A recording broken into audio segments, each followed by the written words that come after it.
당신 감히 내 자리를 빼앗아. 서연은 내 아내였어. 아이들은 내 피라고. 당신이 지켜주지 않은 가족입니다. 당신이 버린 순간 그 인연은 끝났어요. 끝난 게 아니야.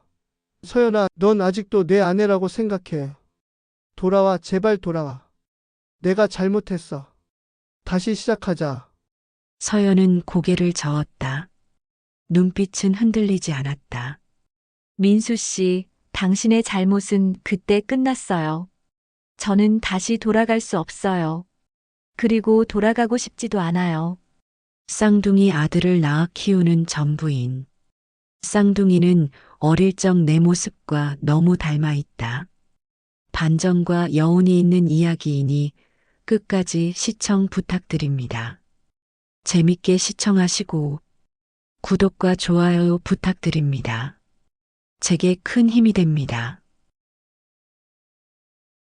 서연은 새벽마다 눈을 떴다. 아직 어둠이 가시지 않은 부엌에서 그녀는 조용히 불을 켜고 쌀을 씻었다. 손끝에 닿는 차가운 물이 점점 익숙해졌지만 매번 가슴 한쪽이 싸늘하게 식어 내려갔다. 며느리라는 게 말이야. 집안일은 척척 알아서 해야지.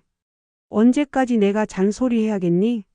시어머니의 날선 목소리가 늘 부엌에 울려 퍼졌다. 서연은 대답 대신 고개를 숙였다. 10년이었다. 결혼한 지 벌써 10년. 하지만 그녀의 이름 앞에는 늘 아이 못 낳는 며느리라는 꼬리표가 따라다녔다. 명절마다 제사마다 친척들이 모이면 어김없이 나오는 말이었다. 아이고, 며느리 복도 없으시네. 아직도 손주가 없다니. 10년이면 기다릴 만큼 기다린 거지. 더 뭘 바라겠어. 서연은 웃는 얼굴로 고개를 끄덕였지만 속은 천갈래 만갈래 찢어졌다. 남편 민수라도 그녀 편을 들어주면 좋으련만 그는 늘 어머니 편에서 서연아, 그냥 넘어가. 괜히 어머니 기분 상하게 하지 말고. 그 말은 위로가 아니라 도리어 차가운 선 긋기처럼 들렸다. 밤마다 서연은 방 한구석에 앉아 눈물로 밤을 지샜다. 서연은 생각했다. 오늘도 또 아이 이야기. 남편 민수는 여전히 말이 없다. 나만 혼자인 것 같다. 가끔은 자신이 이 집의 며느리인지 그저 집안일을 떠맡은 하녀인지 알 수 없었다. 그러나 희미한 희망 하나가 그녀를 버티게 했다. 언젠가는 아이가 생기면 모두가 나를 인정해 주겠지. 그 희망만 붙든 채 서연의 10년은 그렇게 흘러갔다. 그날은 봄비가 내리던 저녁이었다. 어머니는 또 우리 부부를 시댁으로 불렀다. 서연은 젖은 신발을 벗고 부엌으로 들어가자마자 시어머니의 목소리가 쏟아졌다. 내가 요즘 여기저기 몸이 안 좋아서 너네도 없으니 할 일 없지? 여기 와서 집안일 좀 도와다오. 마침 고등어를 장에서 사온 서연은 짐진 미소를 지으며 봉투를 꺼냈다. 어머니, 고등어가 싱싱해서 조금 샀어요. 오늘 저녁엔 고등어 조림 해드릴게요. 하지만 시어머니의 얼굴은 돌처럼 굳어 있었다. 그리고 오래 쌓아둔 불만이 마침내 폭발했다. 고등어고 뭐고 다 소용없다. 10년을 기다렸는데 자식 하나 낳지 못하는 며느리가 무슨 소용이냐. 거실 공기가 순간 얼어붙었다. 민수는 손에 들고 있던 리모컨을 내려놓으며 어머니를 바라봤다.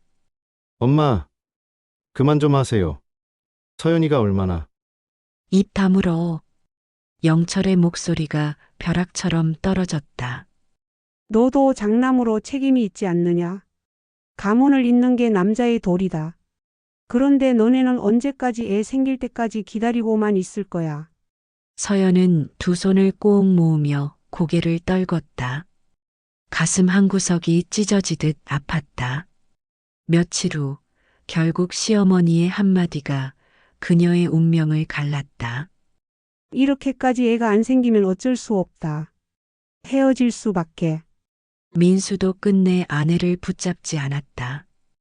그리고 그의 눈은 두려움과 무력감으로 가득 차 있었고 아무 날도 못하는 그 침묵이 곧 대답이었다. 서연은 눈물을 삼키며 결심했다. 그래, 이혼해. 나도 더 이상은 못 견디겠어. 시댁 현관을 벗어날 때 시어머니의 차가운 시선이 등을 파고들었다. 비 내리는 밤거리. 서연은 집을 나왔다. 우산 하나 없이 걸어 나선 서연의 손은 떨리고 있었지만 그 안에는 가만히 뱃속을 감싼 온기가 있었다. 아무도 모르는 비밀. 그녀는 이미 생명을 품고 있었다. 집을 나온 뒤 서연은 고시원 좁은 방에 몸을 눕혔다. 창문은 바람에 덜컥거렸고 방 안은 눅눅한 곰팡이 냄새로 가득했다. 가방 한쪽엔 옷 몇 벌과 낡은 지갑, 그리고 작은 수첩 하나뿐. 쫓겨나듯 이혼해서 아무것도 가져올 수 없었다. 부모님도 일찍 여의고 형제들도 없어. 고아나 다름없는 나를 남편만 믿고 결혼 생활을 버텼는데 어쩔 수 없었다. 아침마다 서연은 편의점 아르바이트로 하루를 시작했다. 밤에는 식당 설거지, 주말에는 전단지를 돌리며 생활비를 메웠다. 그녀의 손톱은 늘 부러져 있었고 손등은 세제에 짓물러 있었다. 그러나 그보다 더 아픈 건 홀로 감당해야 하는 두려움이었다. 밤마다 거울 앞에 서면 조금씩 불러오는 아랫배가 보였다. 서연은 거울에 손을 얹으며 속삭였다. 요즘 들어 몸이 좀 이상하다. 감기도 자주 걸리고 너무 졸리고 병원을 찾았다. 임신 8주 차라고. 그것도 쌍둥이라고. 서연은 눈물이 났다. 나보고 어쩌라고. 왜 이제서야 아기가 생긴 거야. 하지만 다시는 지옥 같은 그 집에는 돌아가고 싶지 않았다. 그래, 혼자 키워야지. 아가야, 엄마가 꼭 지켜줄게.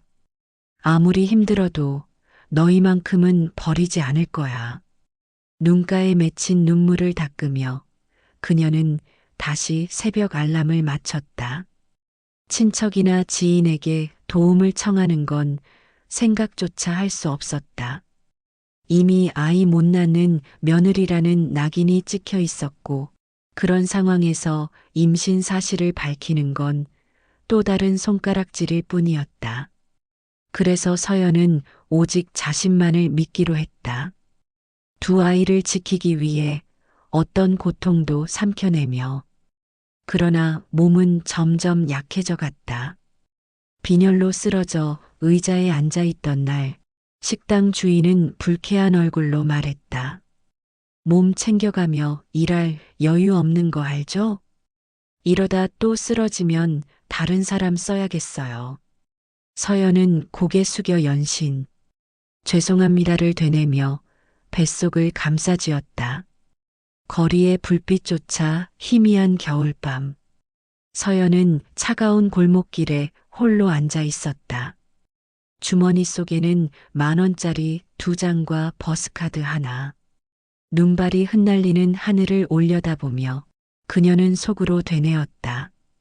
이 길 끝에 그래도 희망은 있겠지.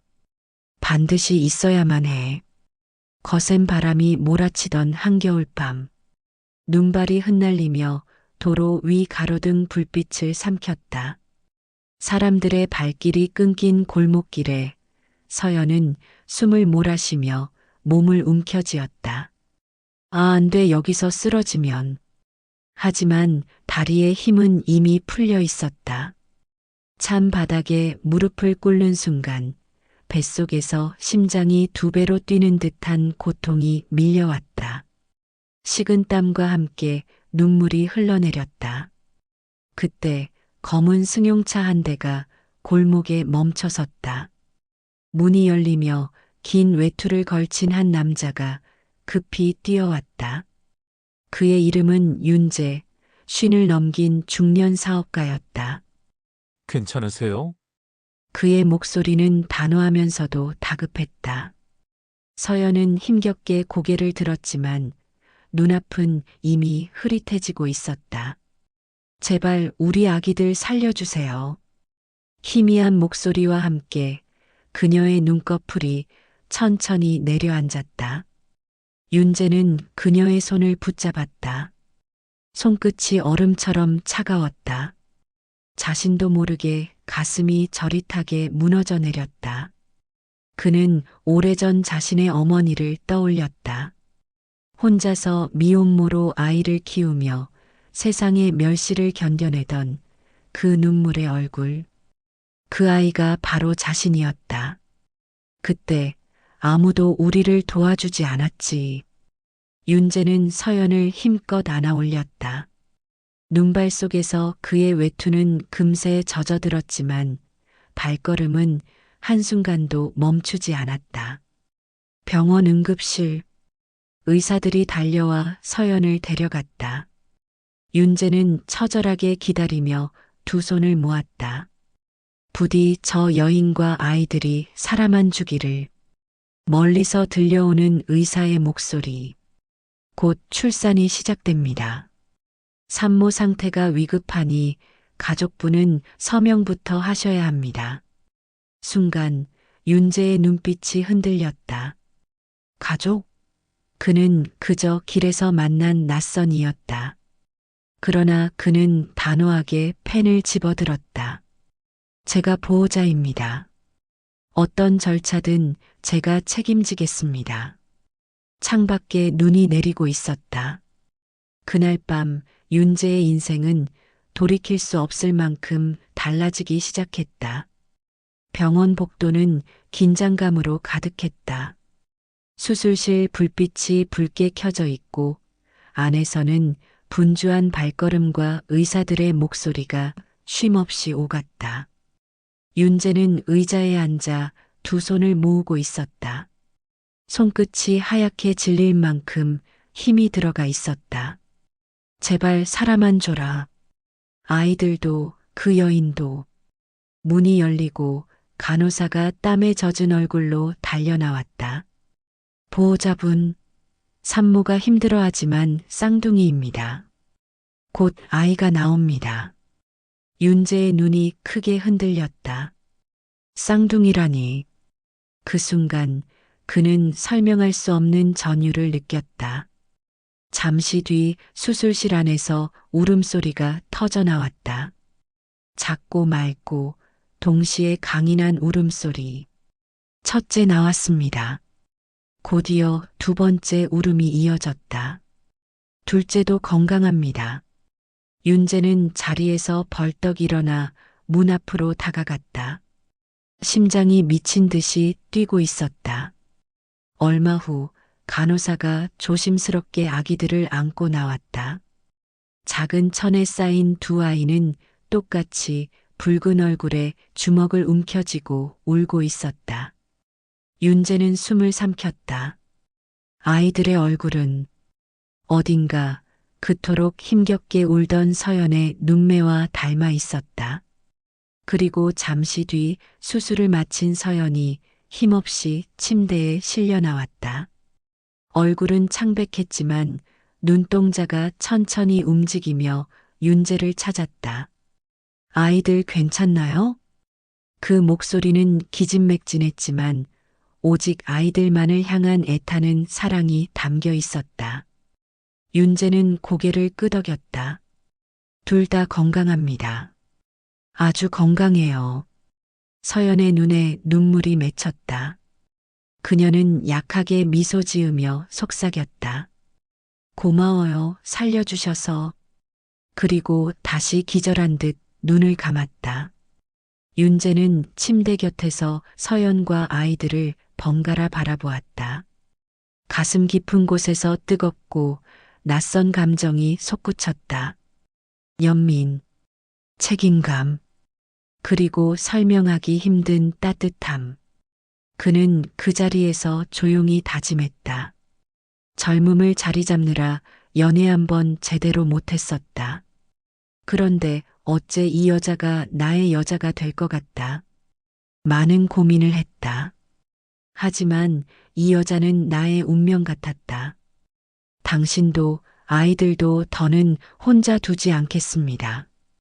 그날 새벽 세상은 여전히 눈보라에 잠겨 있었지만 병실 안에는 두 아기의 울음소리가 따뜻한 봄바람처럼 울려 퍼지고 있었다. 병실 창가에는 겨울 햇살이 희미하게 스며들고 있었다. 하얀 커튼 사이로 들어온 빛이 두 아기의 작은 얼굴을 부드럽게 감쌌다. 윤재는 아기 침대를 바라보다가 시선을 서연에게 옮겼다. 며칠간의 회복 끝에 서연은 겨우 기운을 되찾고 있었다. 그녀는 고개를 돌려 두 아이를 바라보다가 눈가가 젖어버렸다. 이 아이들 내가 지켜낼 수 있을까요?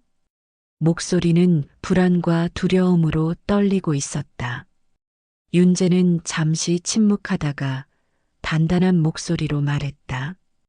혼자였다면 힘들었겠지만 이제는 아닙니다. 나도 함께 할 겁니다. 서연은 놀란 듯 그를 바라봤다. 저를 왜 이렇게 도와주시는 거예요? 우리는 아무 사이도 아닌데.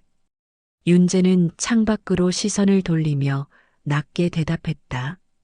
나도 어릴 적 미혼모 밑에서 자랐습니다. 가난과 손가락질 속에서 늘 혼자였어요. 그래서 알겠어요. 아이들과 여자를 지킨다는 게 얼마나 중요한지. 그의 목소리는 담담했지만 깊은 상처와 결심이 묻어 있었다. 며칠 뒤 서연은 퇴원했다. 하지만 그녀가 갈 곳은 없었다. 윤재는 말없이 차 문을 열어주었다. 아이들과 함께 올 집이 필요하잖아요. 내 집으로 가요. 서연은 한참 망설였다. 그녀의 눈에는 의심과 두려움, 그리고 작은 기대가 섞여 있었다. 정말 괜찮으세요?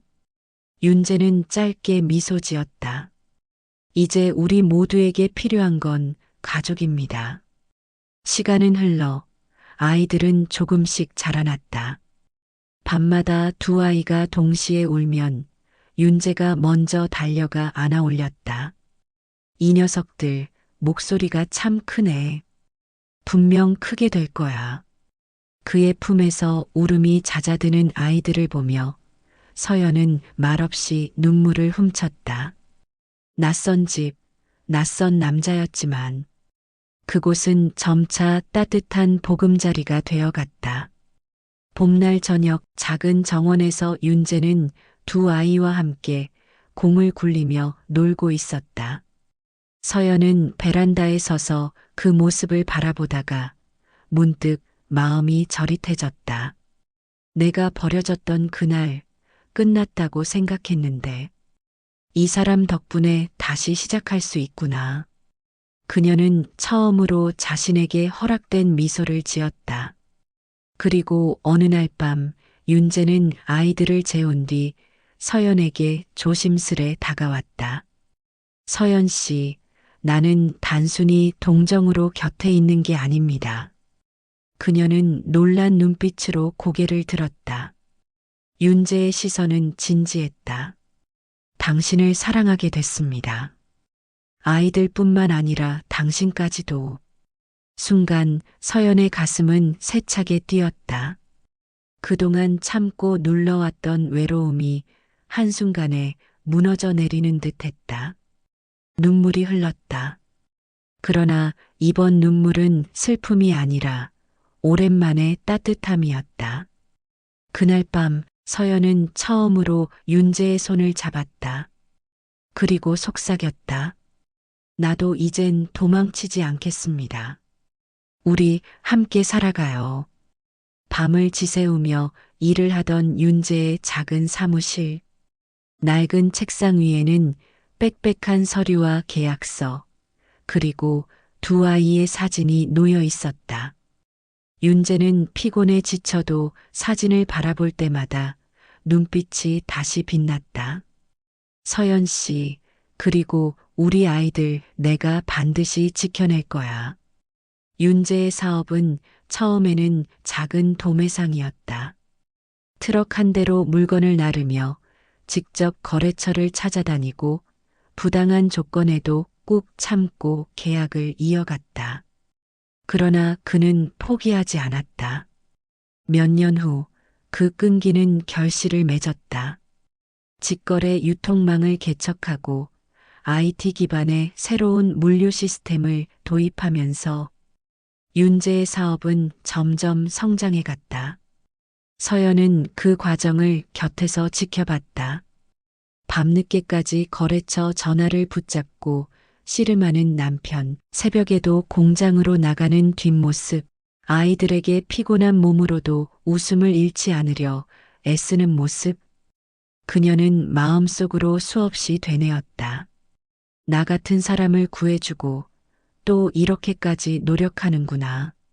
10년이 흐른 뒤 윤재는 이제 거대한 그룹의 회장이 되어 있었다.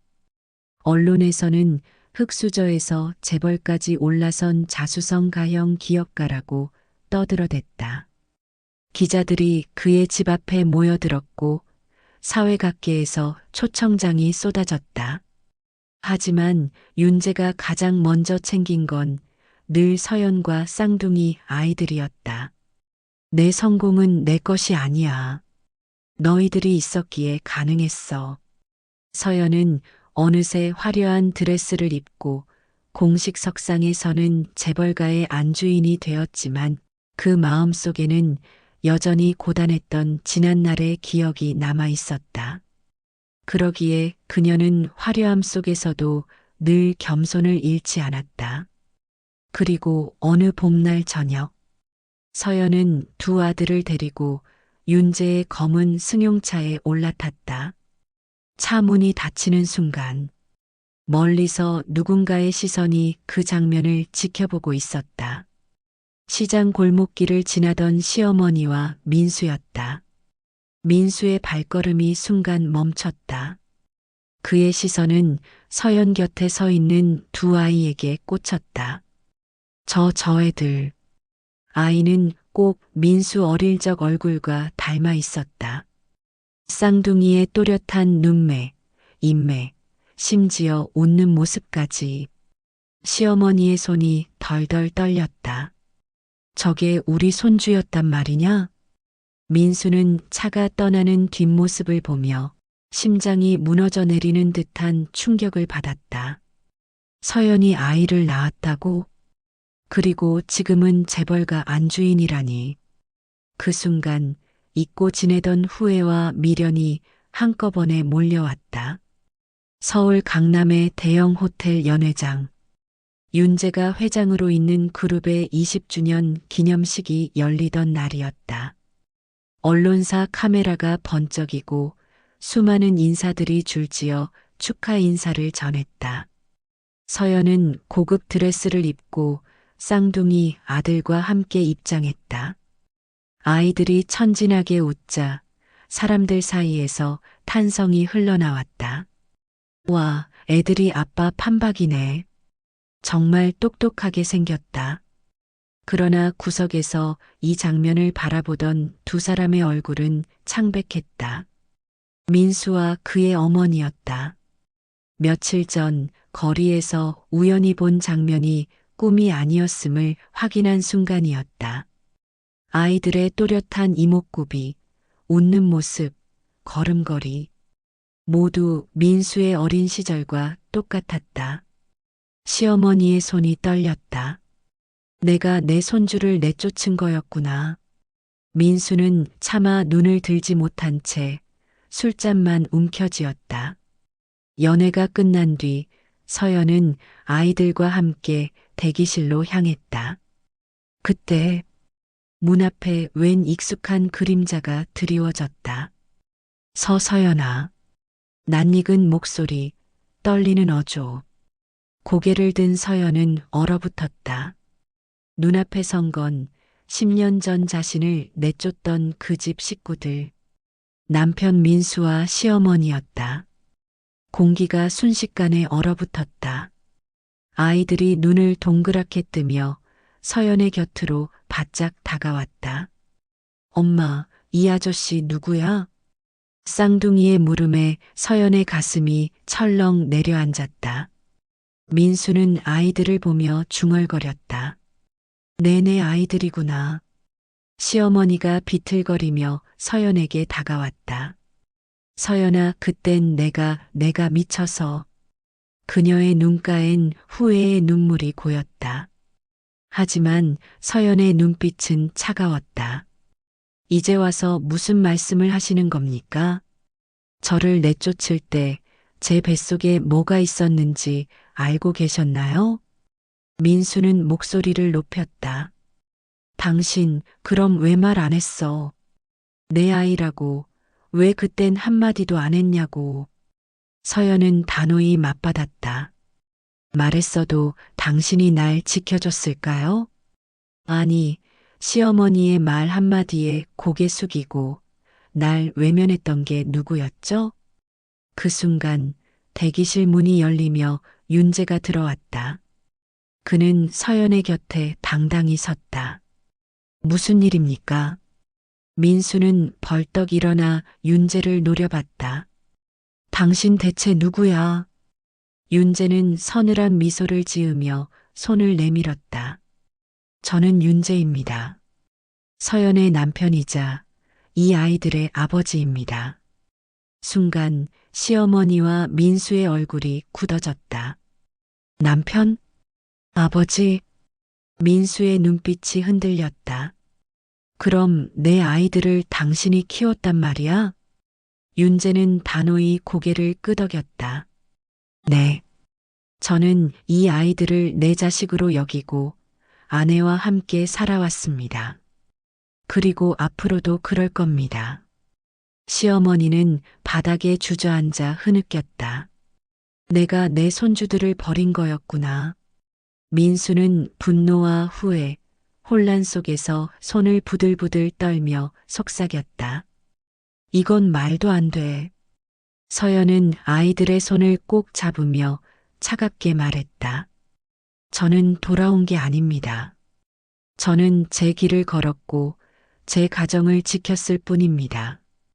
아이들이 엄마의 손을 더욱 세게 움켜쥐었다. 그리고 그 순간 민수의 눈에 비친 두 아이의 얼굴은 10년 전 자신이 지켜주지 못한 서연의 눈빛과 겹쳐졌다.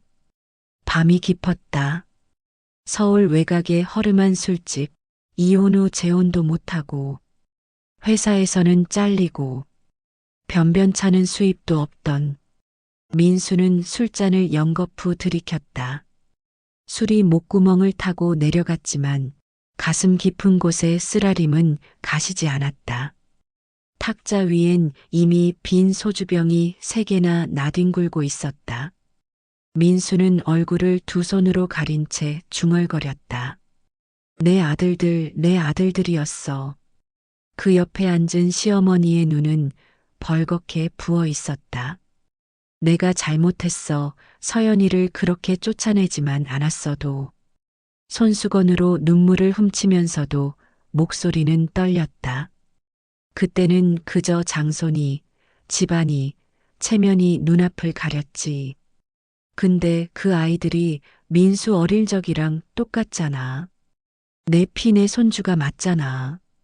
그녀는 목이 메어 더 이상 말을 잇지 못했다. 민수는 갑자기 자리에서 벌떡 일어나 소리쳤다. 근데 왜 말 안 했냐고. 왜 그땐 한마디도 안 했어. 내 아이들 뱃속에 있다고. 술에 취한 그의 목소리가 허공을 갈랐다. 그러나 대답할 사람은 없었다. 서연은 그날 단호히 등을 돌렸으니까. 민수는 비틀거리며 거리를 걸었다. 네온사인이 번쩍이는 도심 속에서 그는 어딘가로 달려가듯 걸었다. 눈앞엔 쌍둥이의 얼굴이 떠올랐다. 웃으며 엄마 곁을 따르던 아이들. 그 모습이 자신을 닮아 있었기에 민수는 더욱 견딜 수 없었다. 내 아들들이었는데 난 왜 그때 지켜주지 못했을까? 그 시각 서연은 아이들을 재우고 창가에 앉아 있었다. 도시의 불빛이 창문 너머로 스며들었지만 그녀의 눈빛은 잔잔했다. 윤재가 다가와 어깨에 담요를 둘러주었다. 괜찮아. 서연은 고개를 끄덕였다. 이제야 제 자리를 찾은 기분이에요. 윤재는 그녀의 손을 꼭 잡으며 낮게 말했다. 다시는 그 사람들 때문에 흔들리지 마요. 이제 당신 곁에는 나와 아이들이 있어. 서연은 조용히 눈을 감았다. 따뜻한 손길이 가슴을 감싸며 긴 세월 쌓인 상처를 조금씩 녹여주고 있었다. 민수와 시어머니의 집엔 차가운 침묵만 감돌았다. 테이블 위엔 그대로 놓인 독한 술 냄새와 버려진 눈물 자국만이 남아 있었다. 뒤늦은 후회는 돌이킬 수 없는 과거를 되돌려주지 않았다. 재벌가의 저택 거실, 윤재와 서연, 그리고 두 아이가 단정히 앉아 있었다.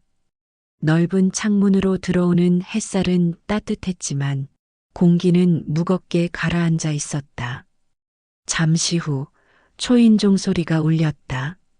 문이 열리자 민수와 시어머니가 들어섰다. 그들의 표정은 굳어 있었고 발걸음은 무겁고 조심스러웠다. 시어머니가 먼저 입을 열었다.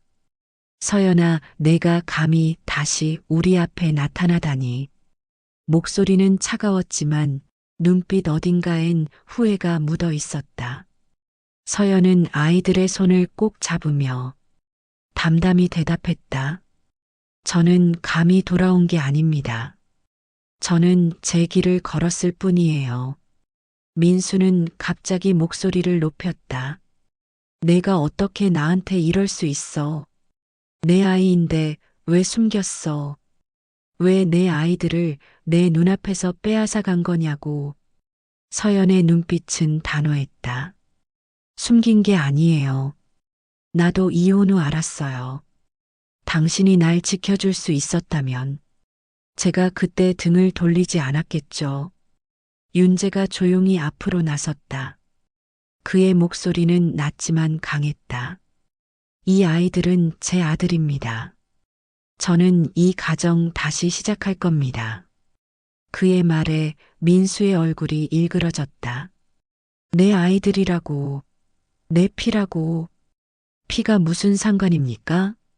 지켜주지 못한 피보다 함께 지켜낸 사랑이 더 중요합니다. 순간 거실 공기가 팽팽히 끊어질 듯 긴장으로 가득 찼다. 두 아이가 겁먹은 듯 서연의 품에 얼굴을 묻었다. 서연은 아이들의 등을 다독이며 낮게 속삭였다. 괜찮아. 엄마가 곁에 있잖아. 그 모습을 지켜보던 시어머니의 입술이 떨렸다.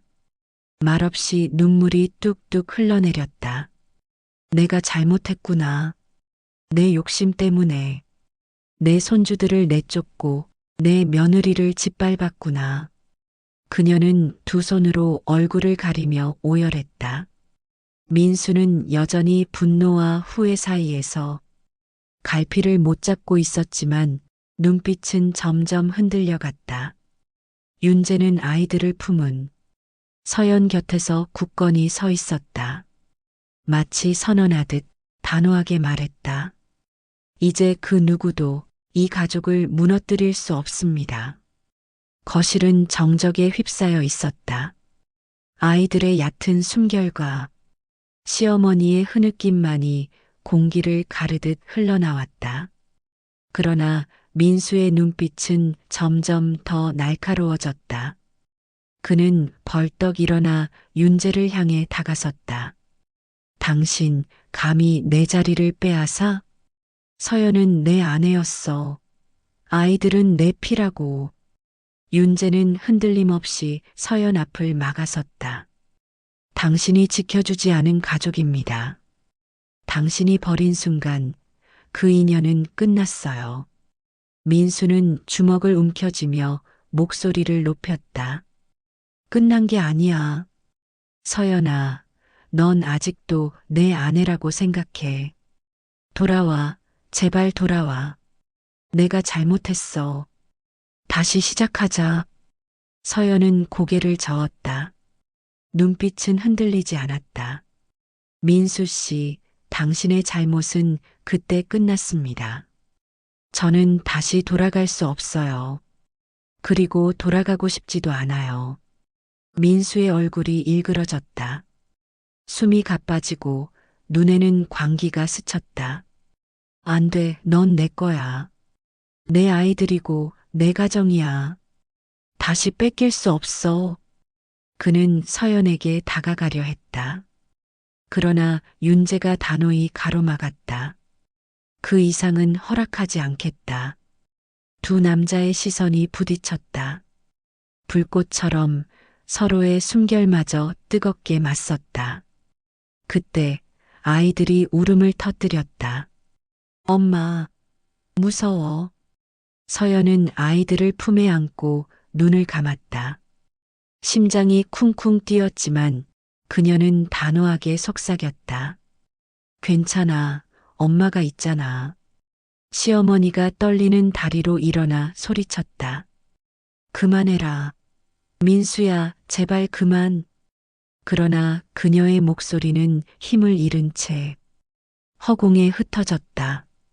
민수의 분노는 이미 걷잡을 수 없었다.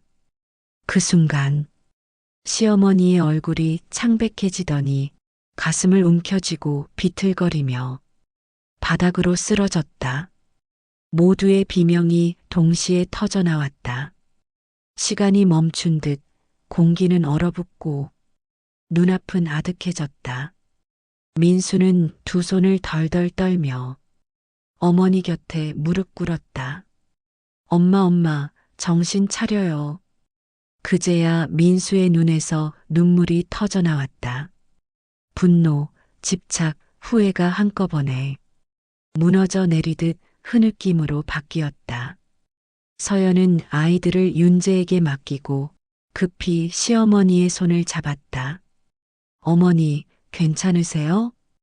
비록 상처투성이의 지난 세월이었지만 그 순간만큼은 그녀도 진심으로 걱정하고 있었다.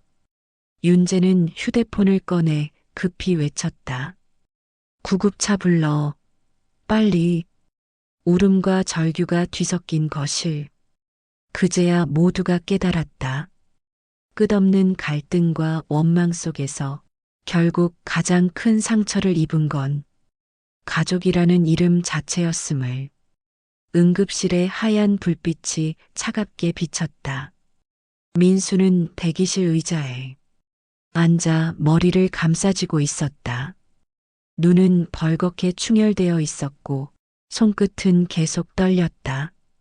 내가 어머니를 이렇게 만든 거야. 중얼거림은 죄책감과 절망으로 젖어 있었다. 잠시 뒤 의사가 나왔다. 심장 쇼크였지만 다행히 고비는 넘겼습니다. 안정을 취하셔야 합니다. 모두가 안도의 숨을 내쉬었다. 그러나 공기 속엔 여전히 무거운 침묵이 맴돌았다. 병실안 산소호흡기를 낀 인수는 희미하게 눈을 떴다. 창백한 얼굴에 힘겹게 말했다. 너무 늦었다. 서연이에게 우리가 그러는 게 아니었어. 그 한마디가 모두의 가슴을 찔렀다. 민수는 어머니 손을 잡고 흐느꼈다. 엄마 미안해요. 내가 다 잘못했어. 내가 서연이 지켜주지도 못하고 내 아이들마저 외면했어. 눈물로 얼룩진 얼굴은 더 이상 고집스러운 장남의 모습이 아니었다. 한없이 무너진 아들의 얼굴이었다. 서연은 병상 곁에 서서 잠시 어머니를 바라보다가 조용히 입을 열었다. 저는 이미 제 길을 가고 있어요. 건강 잘 챙기시고 손주는 없다고 생각하세요. 그 말에 인순의 눈가에 눈물이 맺혔다. 민수는 침묵 속에서 서연 바라보았다. 가슴이 미어지듯 돌이킬 수 없다고 생각했다. 행복해라, 서연아. 제발 내가 못해준 만큼. 서연은 짧게 고개를 끄덕였다. 더는 원망이 아닌 조용한 이별의 수락이었다. 며칠 뒤 봄 햇살이 비치는 병원 마당. 인수는 휠체어에 앉아 있었다. 서연은 그 모습을 멀리서 지켜봤다. 인간된 도리로 찾아뵈었다. 이제 그녀의 삶은 다시 뒤로 돌아가지 않을 것이다. 윤재와 아이들과 함께 자신만의 길을 가는 것. 그게 그녀의 새로운 시작이었다. 병원 하늘 위로 흰 구름이 천천히 흘러갔다. 모든 상처가 완전히 아물지는 않았지만 그날 이후 가족들의 마음속에는 분명히 작은 변화가 싹트고 있었다. 미움과 후회 끝에서 비로소 알게 된 것. 가족은 때로 가장 깊은 상처가 되지만 동시에 가장 간절한 그리움이기도 하다는 것.